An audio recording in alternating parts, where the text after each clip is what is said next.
Welcome to the Climate Hour. I'm Bob Grove, your host. Tonight, we're going to discuss sustainable food, the environmental impact of what we eat, how we as individuals can make food choices that both improve our health and longevity and also help us save the planet. We're joined tonight by Stan Slaughter from Missouri Organic Recycling, Meredith McAllister from Compost Collective KC, Mark Gawron from Cultivate KC, David Hakan from Kansas City Drawdown Society, and Hilary Noonan from Mad Hatter Compost Tea. Thank you for joining us, everyone.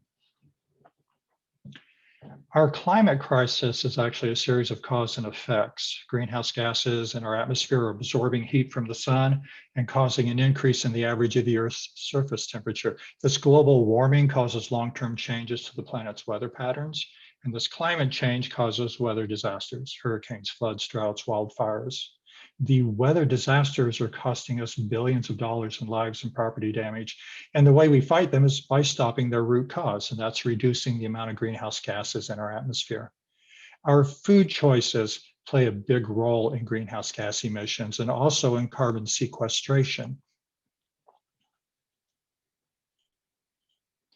The EPA reports that food accounts for 24% of global greenhouse gas emissions. That's quite a bit. That's only 1% less than all the power plants, electricity, and heat production in the world. And animal agriculture specifically accounts for 14% of global greenhouse gas emissions. That's equal to the entire transportation sector. Think about that. Animal agriculture produces as much greenhouse gas emissions as all cars, trucks, trains, planes, and ships worldwide. So our food choices have a huge impact on the environment. An Oxford study did an analysis of 40,000 farms worldwide and found that food crops, vegetable foods, grains, et cetera, produce 3 to 5 kilograms of greenhouse gases per 100 grams of food. Now, if we look at fish, pork, and poultry, they produce around 5 to 15 kilograms of greenhouse gases per 100 grams of food. And at the top end of the scale, we see beef, which produces around 105 kilograms of greenhouse gases per 100 grams of food. In general, the best carbon footprint of beef production is higher than the worst carbon footprint of pork and poultry.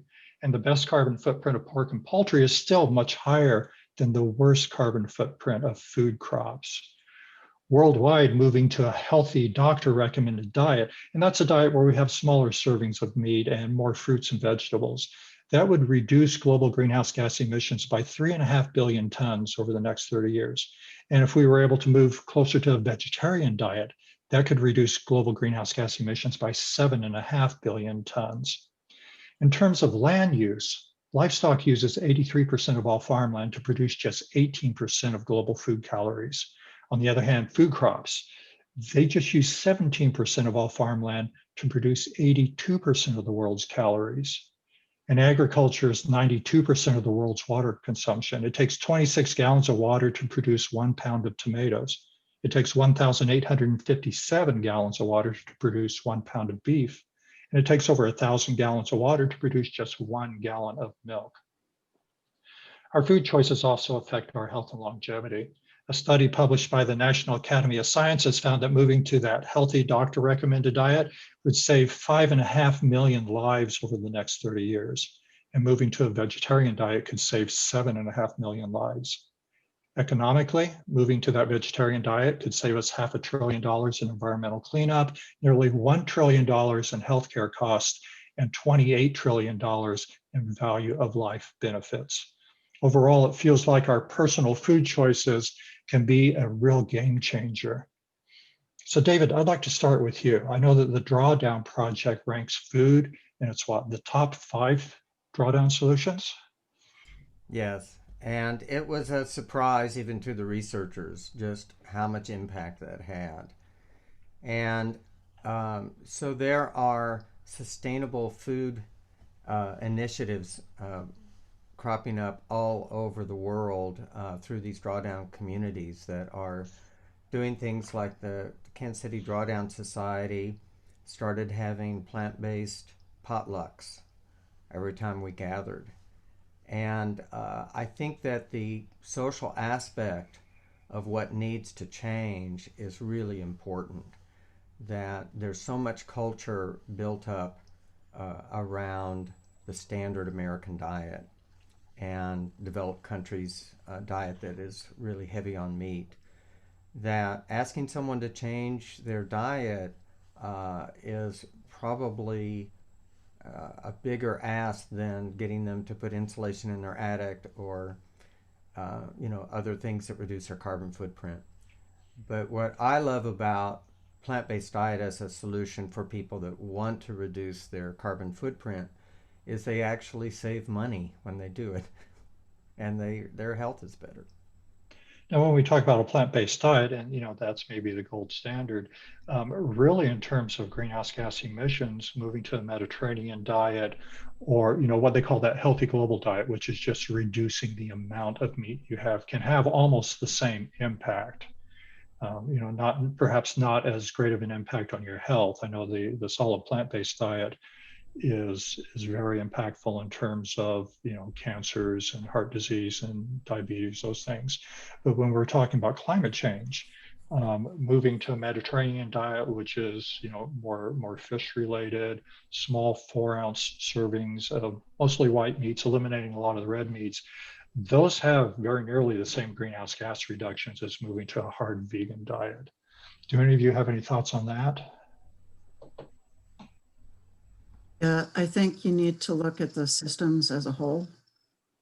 So while cutting down on meat, or rather increasing fruits and vegetables, there's no doubt.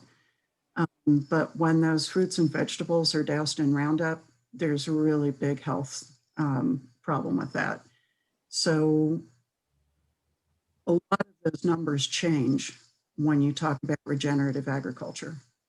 And regenerative agriculture, whether you choose to eat the animals or not, actually has a negative carbon footprint.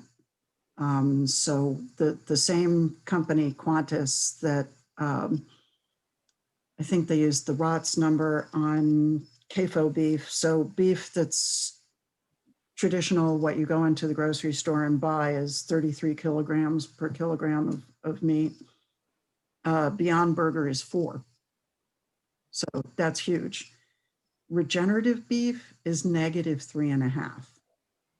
So it's a really big difference, and it's an important difference because getting that carbon back into the soil is absolutely essential. When you do that, you can cut down so much on so many of the chemicals that are going in, and that's not even counted into the carbon numbers. And while you're doing that, you're also affecting climate change because you're storing some of that carbon, you're cycling the rest of it, and that's the natural process that's been on Earth and kept it at a temperature that humans can live at. When we talk about regenerative, and I think regenerative is a really important subject. Those of us that are consumers, how do we eat regenerative? I mean, that's almost a subject that we have to address the farmers and encourage farmers to move into those regenerative techniques that are going to sequester carbon. And that's a huge topic within itself. But how do we, as most of us are city dwellers, how do we access that? Are there local sources of this kind of meat? There are. It's tough. So when I first started looking, because I got so sick from Roundup and all that sort of thing, it took the better part of a year for me to find good sources. And not everybody's definition of regenerative is the same. And it's really important that we don't allow greenwashing on that. It's not okay. And I've heard people stand up and say organic and regenerative and permaculture and all the rest, it all means the same thing. No, it doesn't. There isn't one system in place for determining if you're regenerative, but regenerative actually means that you're storing carbon.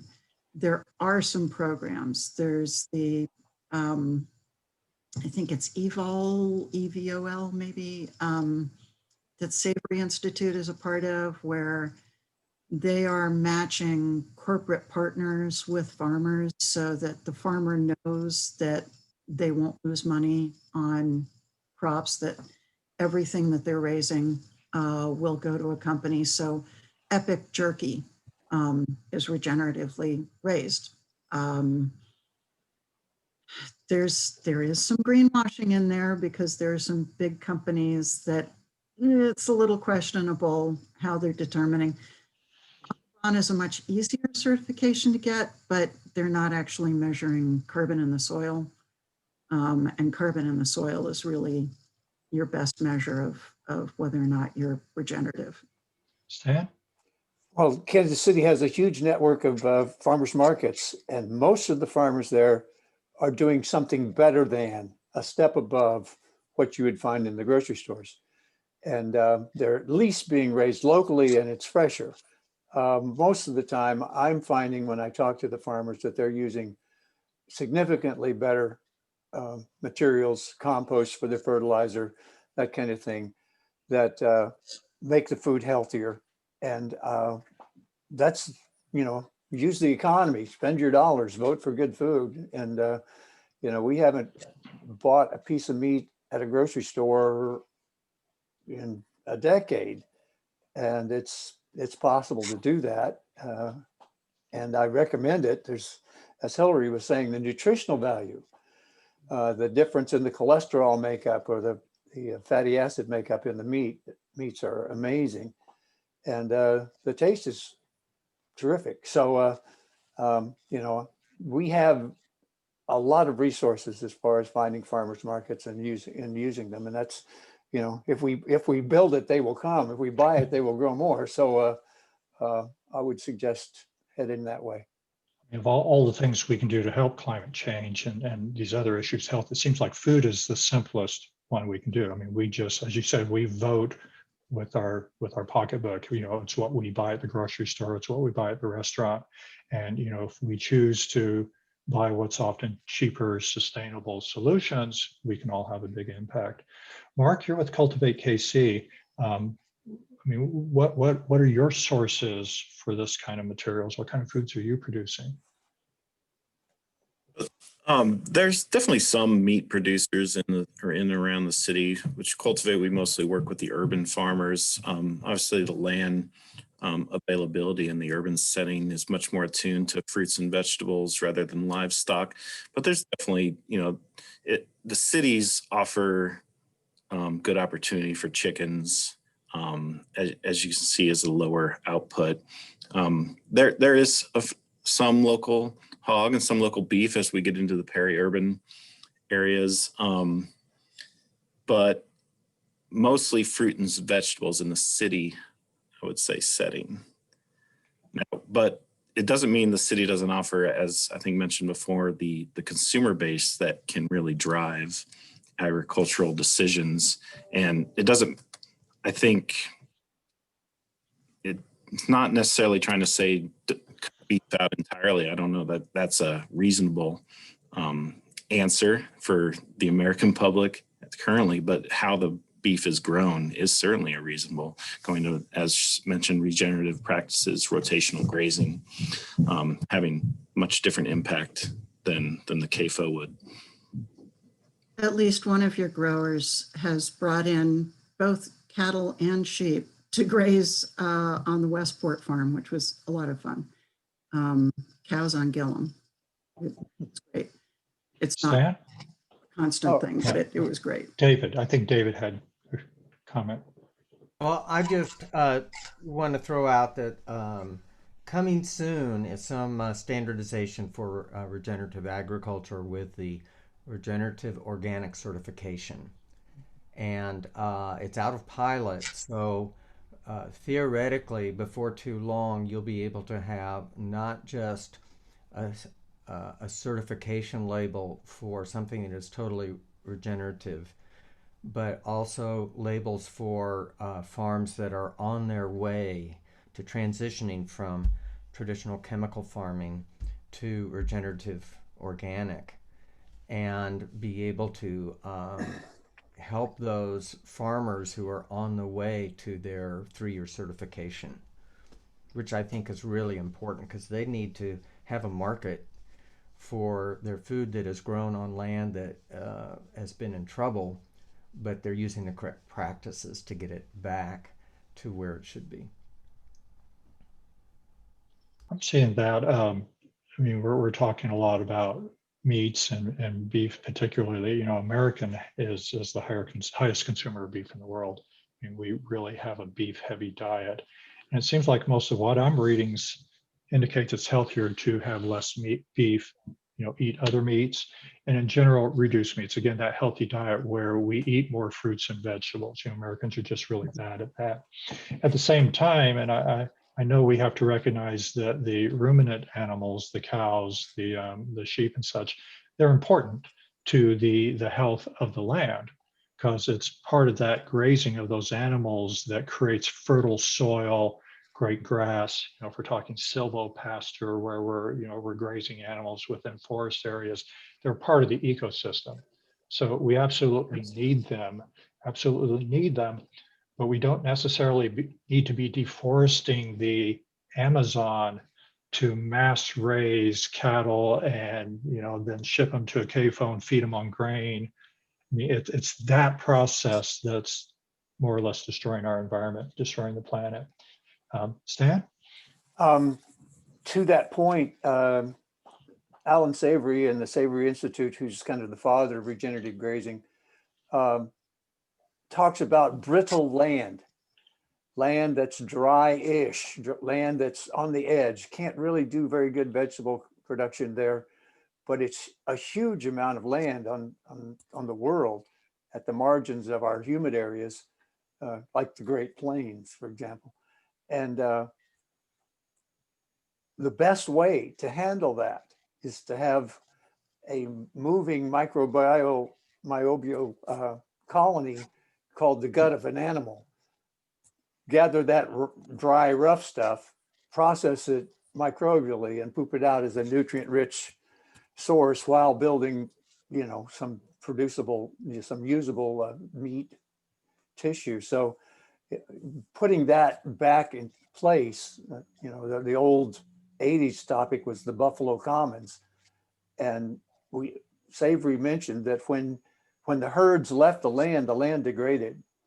And we're in that process of degrading so much land between the fallowing that they have to do out there between growing grain crops. They take every other year off because there's not enough moisture to grow the corn as far out as they are. Well, the grass would grow fine. And, you know, it would diversify into a soil building plant biome as well as, and then become a habitat where the grazers could do some good. And it's really the best way to manage land. Hilary. There's a really interesting, actually, I don't know if it's a study yet. I don't know if it's been written up, but an event in the Tubbs fire in California, hugely destructive fire. People died, homes destroyed, forests burned down. There is a ranch called Pepperwood Reserve, and all they've done is put cattle on it and then manage them according to the Alan Savory holistic management system. In the Tubbs fire, the firefighters got there, and they have a mixture on that estate of silvopasture and open pasture.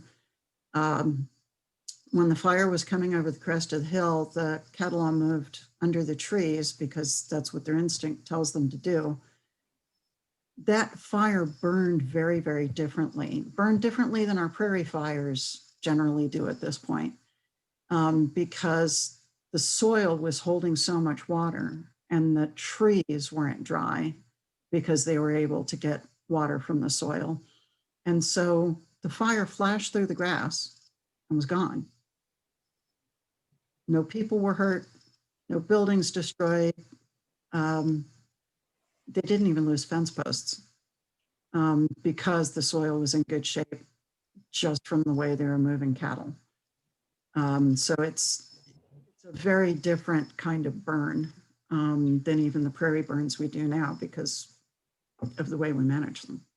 for some of our listeners, some of these terms were thrown around. I know silvopasture is where we're grazing animals within a forested area. So it's kind of, instead of deforesting just, you know, grasslands, you have trees and such. That's what Hilary's talking about. We've also mentioned managed grazing, which is where you graze your animals on a small plot of land and then move them to a different plot of land. So they're like rotated around instead of eating that one section of land down to the roots. You know, you let them crop the top, you let them fertilize it, and then you move them to the next section of land. And, you know, regenerative agriculture is kind of the way my grandparents farmed. You know, you're rotating crops, you're probably not plowing. I mean, you're plowing, but you're not stripping the land. So no pesticides, no herbicides. You leave a ground cover on the land and just plant your seeds among that. So I think those old techniques are the new techniques we're talking about. And, you know, we just need to go back to the way things were before we became a corporate farming system. We've talked a lot about these techniques that seem to be appropriate for the small farmer. But I know my family generations, I mean, I come from North Missouri, Iowa, and all my family were farmers, a small family farm.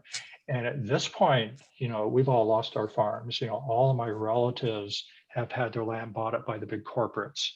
And for them, it's factory farming. You know, clear the land, push as much whatever through that as you can, use chemicals, use steroids, use antibiotics to get it grow fast, then throw it into a CAFO and, you know, gain the weight, send it to market. How do we move back to the small farming, just economically? Are there programs or ideas that could help us incentivize the small farmer to recapture their land and start doing these small farmer managed regenerative techniques? Sure. Savory, again, as one of their programs, will actually match small ranchers with companies that promise to buy everything that they raise regeneratively on their land. The really big problem for small farmers, if you have less than 5,000 acres, you have to have a day job. And so you can't really be there to watch how far down on the grass the cattle have chewed before you move them into the next pasture. Becomes much more difficult. So we need a way, it may be carbon, that if they can show that they're sequestering carbon in their soils, that Carbon credits. right, carbon credits. Carbon credits are often traded with a company that doesn't have a way of lessening their carbon footprint. So there are a lot of different programs that can be in there. You know, USDA right now pays for conservation strips that do next to nothing because they're generally turf grass. They get sprayed by everything that the farm is getting sprayed by.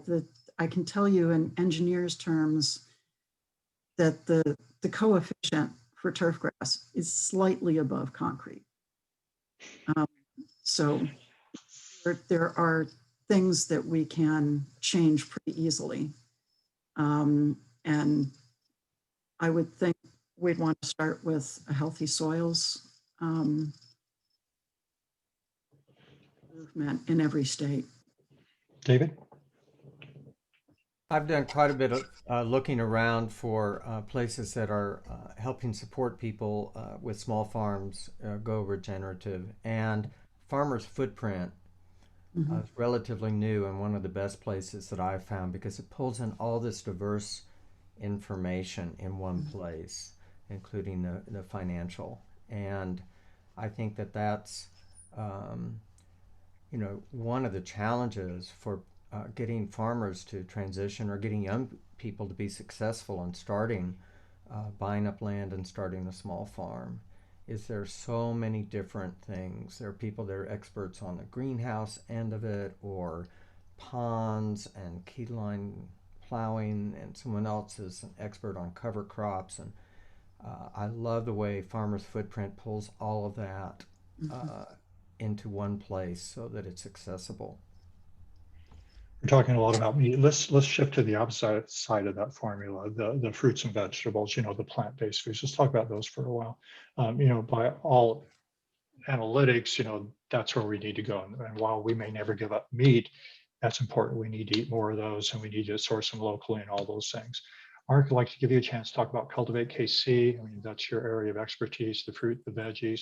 You know, what's happening and how do we as consumers tap into that? So for us, it's and I think a lot of farmers, it's more we accept. It's not that we accept it, but we know the climate is going to keep warming. Regardless, it's going to take worldwide efforts to halt that approach. So a lot of our focus tends to be on how to create more resilient farms that can survive in the coming future until things are turned around. Not that we're not participants in, actively trying to mitigate climate change, but so we work in manners of, how can the farm stay in business in the meantime, which that can mean, and that can be a different thing for every farm. That could be somebody putting in a key line system to mitigate the water on the crop and keep more water on the land, so they gain irrigation and gain less compaction on the soil. That could mean the farmer is going to be looking at adding shade structures so they can actually get their crops started in the summertime that they need to grow in the fall. It could take on a wide range of resilient strategies, but so that's something we do concentrate on for vegetable farmers, because what we see is, and I think this across the board, but at least for our area, what we see is massive downpours of rain. Instead of getting gentle rains, you might get 6 inches of rain this weekend and then have 2 months of drought. So, it's how to deal with that changing type of weather pattern strategies. We don't necessarily want to move all the water off the property. That could be your first inclination, because you don't want your crops to flood. But if we're not going to have water soon after, we need to try to work at keeping some more of that water on the land. We also see pests show up earlier in the year. Different, like this past year is the earliest. Majority of farmers in the area would have seen aphids show up, and we're very large populations early in the season, causing problems in Nebraska crops. So we see, and then we see the potential for pests to have additional life cycles with higher heat units.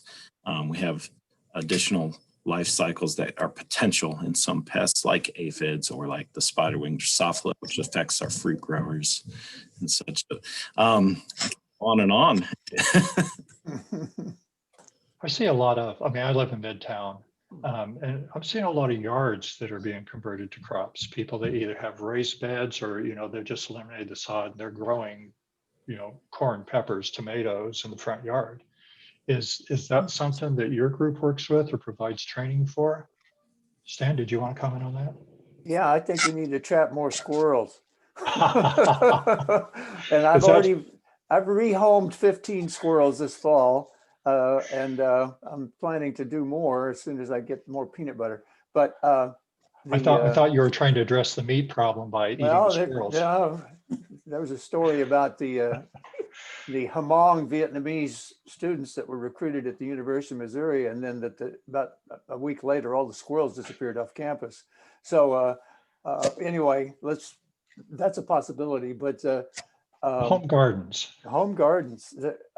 We have a service at Missouri Organic called Sudden Gardens that I've actually brought to Missouri Organic that I started before that, and I usually advise about 40 to 50 people a year on how to get started, where the raised bed needs to be, why not to build your raised bed 3 feet high, all the pros and cons of siting and that kind of thing. We no longer provide the bed building and that kind of stuff, but they're very simple systems available to contain a raised bed. But anyway, we do see a lot of that, and more and more all the time. There have been the zoning laws have been made very helpful in Kansas City for gardening and chickens and that kind of thing. I believe we've got all kinds of potential for the Missouri River bottoms. The Kaw River between Kansas City and Lawrence was once the largest food production unit in the entire Midwest. all those fertile river valleys that we have up and down the Missouri from Kansas City could be greenhouse. The story of greenhouses in Spain and Portugal and how they're working to have year-round food in that temperate area and mitigate their droughts with greenhouses is just, it's exploding there. And we could do that if we were serious about it. The one last thing I want to say a little bit more about is the waste side of the food system, and that composting and food waste is by far the most accessible piece of the drawdown puzzle that I can see for most people, because not only are you involved in the choices, but you're involved in the way you handle the food waste itself.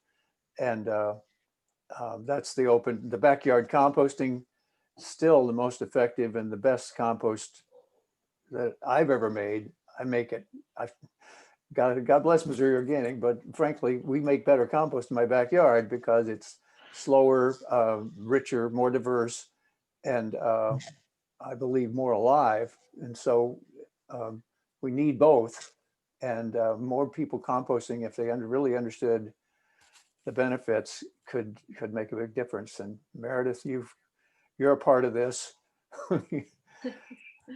Yeah, well, I do want to speak to home gardens. Dan, didn't you mention that home gardens just skyrocketed during the pandemic? So that's Oh, yes. one pro people have taken away is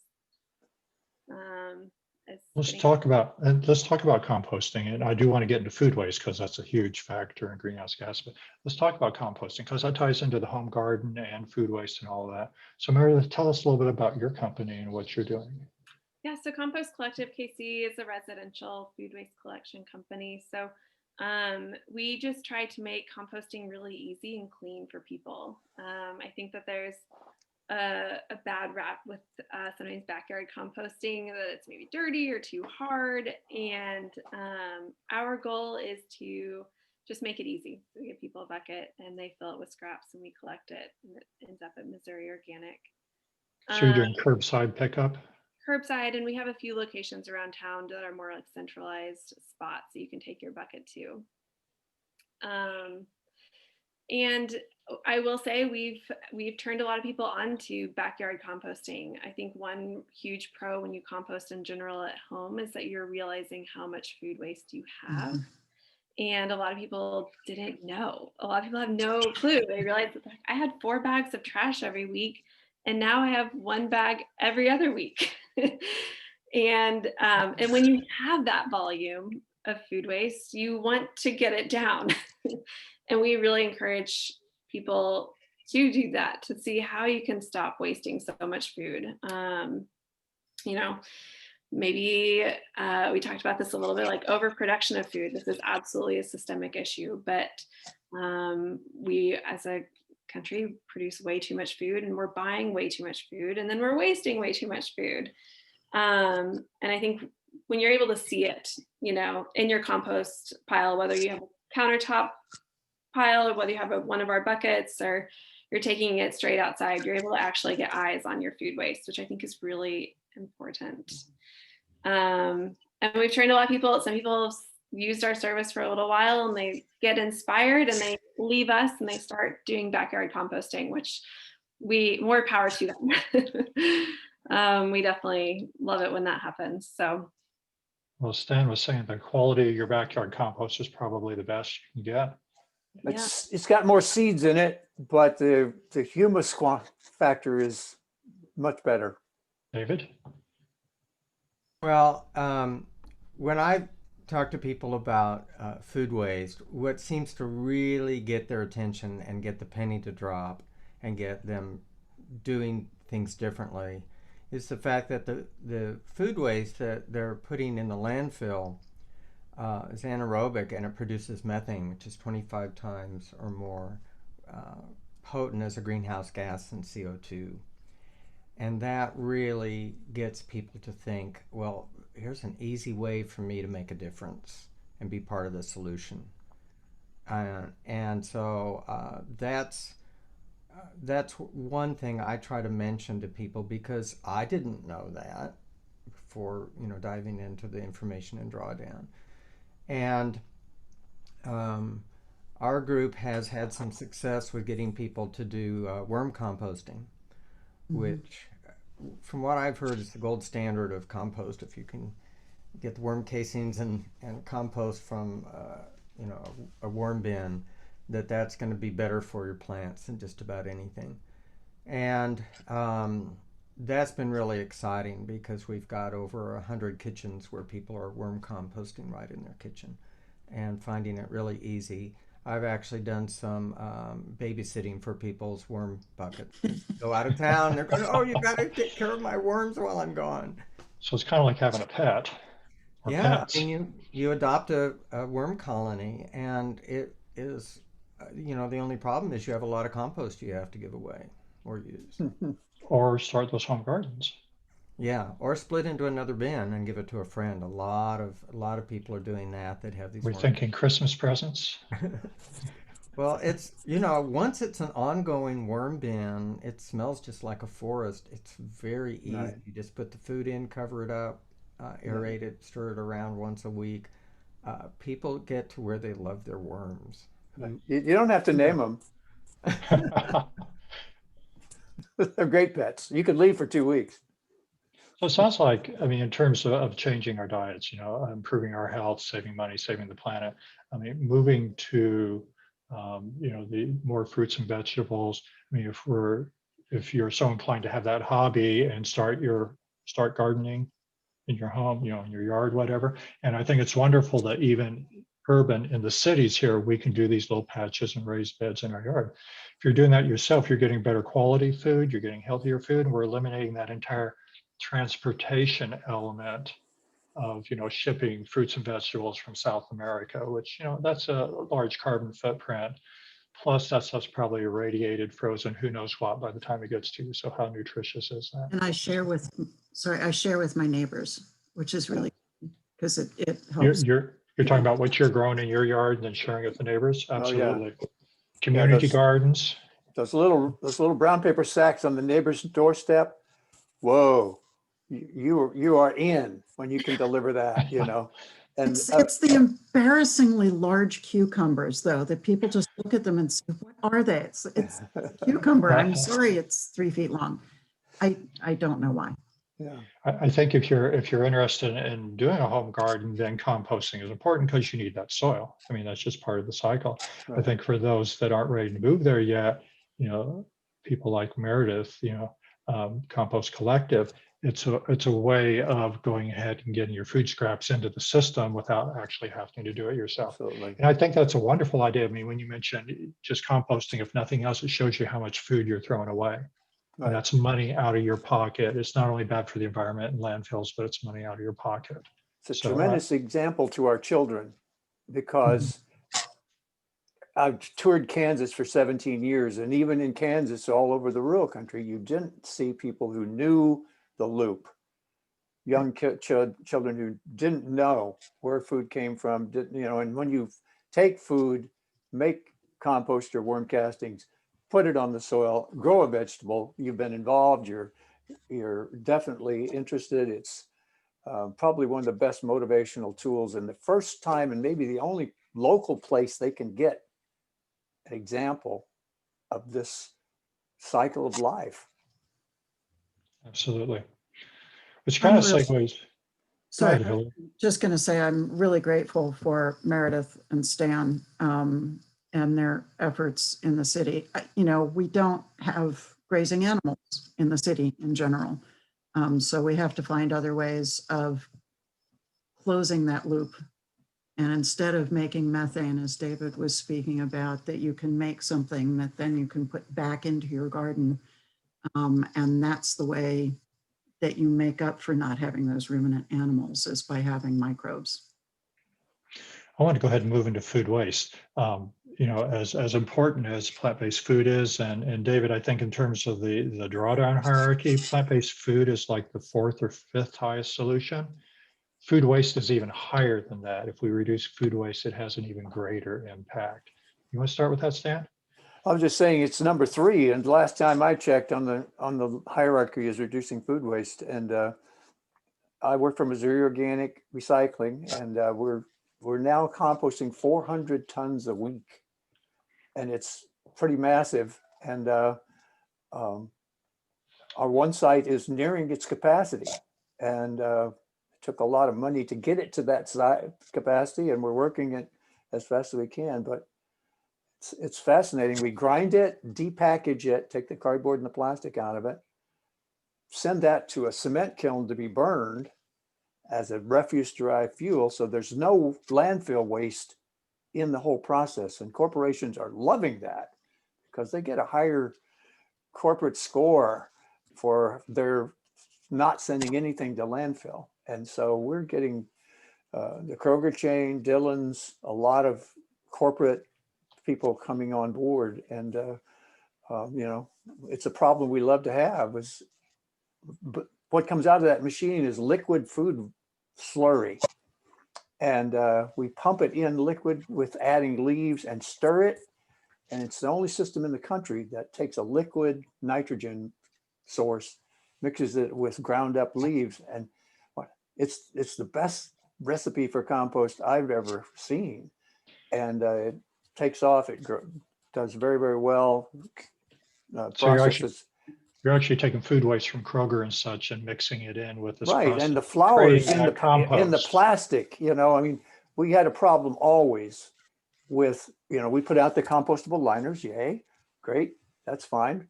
And we had cardboard we could put in the windrow, but there's also uncompostable materials of all kinds and forks and other kinds of things. And you're always dependent on that new employee in the back of the house at the restaurant who didn't get the training. And so we had to invest in this depackager to get that out of there. And that's made a huge difference in the quality of our compost. 16% of what was going into the windrow and from the food side is now out of that. And so that's all being rejected. We don't have to worry about whether it's got Teflon in the lining of the Chipotle bucket, you know, bowl or whatever. We can just go on with the food itself and compost it. So we're really proud of the process. It's making really good compost, and we're fine tuning it every batch. But yeah, we feel good to be a resource for that. And our compost has all disappeared since the start of the pandemic. We're, you know, our sales went up about 80%. Imagine. And, Kansas City, I think, is beyond lucky to have a company like Missouri Organic, because that's where all of our food waste ends up. So they have the ability to take, like Stan said, a large volume of compost, and they're dedicated to making a clean product, which I think is equally as or more important. So I really feel like without Missouri Organic, we just wouldn't have the composting systems that we have in place right now. I think that's great. We've got those solutions, and thank you, Stan, and all of you. I also think we as individuals need to look at how we can reduce the food waste. I mean, you're processing it once it's out there, but ultimately we need to quit producing it. And, you know, what are solutions for that? How do we look at ways? I mean, refed.org is a site I go to, and they're kind of like the Drawdown for food waste. They're kind of prioritizing different solutions to reduce food waste, so we don't have to keep it out of the landfill. We just quit making food waste. right. And some of the solutions they seem like very simple things. Eat with smaller plates, so you don't get a big plate full of food, you're hungry, and then you throw it in the trash. So eat on smaller plates and go back for seconds if you need it. I saw one of the recommendations was for restaurants, cafeterias to eliminate the tray. So people would get a couple plates and have to carry them. I mean, logically simple things that they say are going to have a huge impact. Mm-hmm. How do you folks feel about that? Have you had any experience with any of these, David? One of the things that's becoming mainstream is the ugly fruit. And I think it's Misfits that is doing a really good job of getting all that produce that doesn't look right, but it's perfectly good, and would not end up on the shelves. And people are, I think, becoming better informed about, hey, this is really important to do for the planet. Make sure that food is used and not worry about it being oddly shaped. Yeah, I hear that referred to as imperfect produce. And I think what happens is the supermarkets that get the produce in, they just immediately throw away half of it because it doesn't look perfect. And it's perfectly, I mean, there's that word again. It's perfectly edible, nutritious food that's just going directly to the landfill or to a processing system. Stan? Well, we've been doing a lot of programs on food waste and composting regionally, and EPA has had several really good suggestions. And Food Too Good to Waste is a website we've grabbed onto and built a poster around and an educational program. But there's also an EPA site, Food Too Good to Waste, and they talk about smart use, smart preparation, and smart storage. Smart use means, first of all, make a list. Shop to a list, and it says shop in your fridge first, shop in your pantry first. Only get what you don't have. Don't double up. Bring it home and prepare it. Wash it, chop it, put it in that little Pyrex bowl with the lid on it, so you've got next 2 meals worth of carrots ready to go. You'll save time and you'll have dealt with it and you'll know where it is. And then label a shelf, eat me first. Put the short-term And foods rotate it, on yeah. this shelf, right? Roll it up and keep it going. So smart storage, refrigerate the right foods, don't refrigerate, all of that is very simple but very effective ways to do things. And there's a lot more there. And the EPA's information is on the foodtoogoodtowaste.com.org. We'll get you to the Missouri Organic site that we're building as a hub around that. David? Next fall, I'm going to launch a big project for canning, teaching people how to can the extra produce and put it up. And I did that when my kids were little. The best way is with a pressure cooker. And it's like, oh my gosh, Instapot, yes. People have pressure cookers now. Let's go. Because that was just that in a root cellar. What happened to the root cellars? I mean, we're going back to what made sense, and realizing the scientific urgency of best practices now. Root cellars and canning. David, you're obviously older than I am. But you had that in Iowa. Yeah, there's no question. My grandparents did that. I remember as a little kid playing in the root cellar, so I know what you're talking about. What about restaurants? I mean, are there solutions to help us reduce food waste in restaurants? I've seen some people recommend that rather than buying the big entree, you go in and you buy appetizer plates. You can, and a lot of times those are, happy hour or whatever on sale. You can pick up 2 or 3 appetizer plates for less than you would spend on a normal meal, and you're generating a lot less food waste. Has anybody had any experience with that? My wife and I split entrees always. The typical entree, at my advanced age, a typical entree is twice as big as that I need. And, either buy a la carte. You can go off and pull off 2 or 3 small items on the side and a house salad, and you're set, for half price or less. And that's the way we're handling it, greatly like you suggest.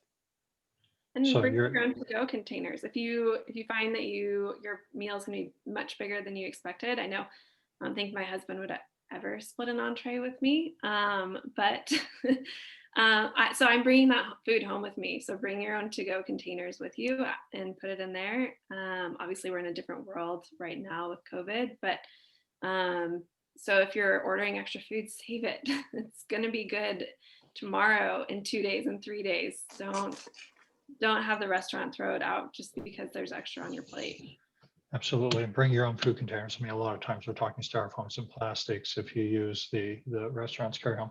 Although I have found in a lot of restaurants, I've seen people ask, would you wrap that up in aluminum foil or something, as an alternative to taking their traditional. So if you don't have something with you, you can always ask them to do something that's biodegradable. Right. Restaurants, home cooking. What about, expiration dates and labeling. I've seen some movements that are, and this is kind of a government driven thing where they feel like we could improve the labeling on products.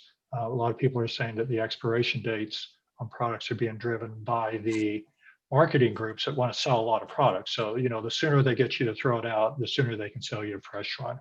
So I've heard about some initiatives that are wanting to get more accurate and standardized, so that we have consistent expiration dates, and then instead of just leaving it up to the packagers to put whatever they want on those. Is anybody familiar with those programs? Stan? The thing I say to people is that you have a highly sensitive portable chemical detector mounted directly on the front of your face. And, that's your best test. And unless there's if it's infected with a mold or whatever, you'll be able to smell that. And sometimes you can cut the mold off the cheese. You can actually use a lot of the dairy products that aren't taken over by the mold, just as well. It's already molded. It's been Cheese is made out of mold, yeah. Exactly. That we have this paranoia about that, but the date. I don't think I've ever looked at a board on date. Now I can't read them, but the point is, it doesn't. Just those dates aren't scientific gospel. Those are more marketing, and like you say, absolutely. use your nose and eyes. And if the food looks good and it smells good and still tastes good, there's really no reason not to go ahead and eat it. Right. David, Right. you were talking about canning and stuff. It seems like that's a perfect opportunity for this imperfect produce. I mean, if we're going to can, or otherwise preserve it long term, it doesn't matter what it looks like. Do we have markets, secondary markets in Kansas City now that are specializing in this imperfect produce? Well, we have After the Harvest, which collects Yeah. the stuff out of the field. We also have CanBees. Mhm. Maxfield Cannegar is doing a terrific job collecting food that's on the way out of the wholesale groceries. This summer, he was having chefs make gourmet meals and giving them away to people that needed them. He's got a whole system and a great warehouse where he's handling this material. So that's another one that, and it's canbeesmarket.com, I believe, KANBES. Another technique I've heard people talk about in terms of your grocery shopping is to buy loose product instead of the packages. Seems like so much produce is packaged in such large bulks that we're not going to be able to eat it all, and half of it ends up rotting before we can consume it. So if you're going to a market that has the loose produce, you can just pick as much as you think you'll eat and not have to buy those big bags. Mm-hmm. And I think that as gardeners know, when it's August and the zucchini starts really growing 3 inches a night, that most vegetables come in at a certain time and you have just a lot of them. I mean, it's possible. I know I remember getting fresh sweet corn in Utah from a farm that planted 1 row every day in the spring. And so they would take that 1 row, harvest it, and sell it on the side of the road. And they never had any extra because it was just ready. But most places, you've just got so much food coming ready for harvest that it really takes planning to make sure that you don't have food waste in those circumstances. But It's then also again, canning season, the tomatoes used to be $5 a pound. In the middle of peak of the season, they're $1 a pound. That's when you stock up and take them straight to the canner. So let me see if I can summarize. I mean, we've talked about a lot today. Obviously, we as individuals, and that's kind of our focus here, how can we as individuals make sustainable food choices? And most of us aren't farmers, so we have to take what's at the market. But it seems like, a healthier diet has less meat. It's going to have more of those fruits and veggies you need. So, more nutrition. Ideally, shopping locally, finding local produce. So eating seasonally. I mean, locally, we're not going to be growing the same thing every day, but if you change your diet with the seasons, and if you do can, or if you know somebody that cans and preserves, that's the way to carry things forward. And then in terms of food waste, there's a lot of techniques there. Buying smaller quantities, go to the store more often, buy smaller quantities so that the food doesn't rot. If you're going out to eat, order a la carte, order small plates, appetizers. Going into the restaurants, try eating without that tray. Just take a couple plates back to your table and then go back. Or exercise going back and forth to the food bar instead of bringing the whole food bar to your table. So reducing those food waste. And composting, wonderful because it shows you how much waste you're creating, and that's money out of your pocket. That's nutrition that you need. So compost, or work with a group like Meredith's company to let them compost for you if you don't want to do that. Home gardening, even better. If you want to take that hobby, if you like to be in the yard, raise flowers, why not raise some of your own fruits and vegetables? It's a great way to turn that compost back into usable product. And I thought Stan's idea was great. If you have children, it's a great way to teach them about that cycle of life. So these have all been great solutions and great ideas that we can all take advantage of. So I want to thank our guests for joining us tonight. You can find a lot of this information on the Climate Council's website, and that's www.climategkc.org. Stan, where can people learn more about Missouri Organic? MissouriOrganic.com and foodtoogoodtowaste.com. Great. Meredith, what about Compost Collective KC? So compostcollectivekc.com has all of our information. That's where you're able to sign up. And then also our social media. So we use Instagram and Facebook. And I do want to say on those platforms, we try to share a lot of information on just how to generally buy food smarter and waste less. So that's where we're trying to put out that info. Thank you. Mark, where can we learn more about Cultivate KC? cultivatekc.org, and you can also find us on Facebook and Instagram as well. Great. David, Kansas City Drawdown Society. Yes, the site is kcdrawdown.org, and there you can get a link to our other site, carbonfootprinteating.org. Hilary, where can we learn about Mad Hatter Compost Tea? At madhattercomposttea.com. And yeah, I haven't actually looked at the site for a while. I really should probably get on there and add some more resources, but there is a bunch of information there. And yeah. So thank you, everyone. And thank you to our listeners. Please join us next month when the Climate Council will look at sustainable mobility, exploring the environmental impacts of how we get there. I'm your host, Bob Grove.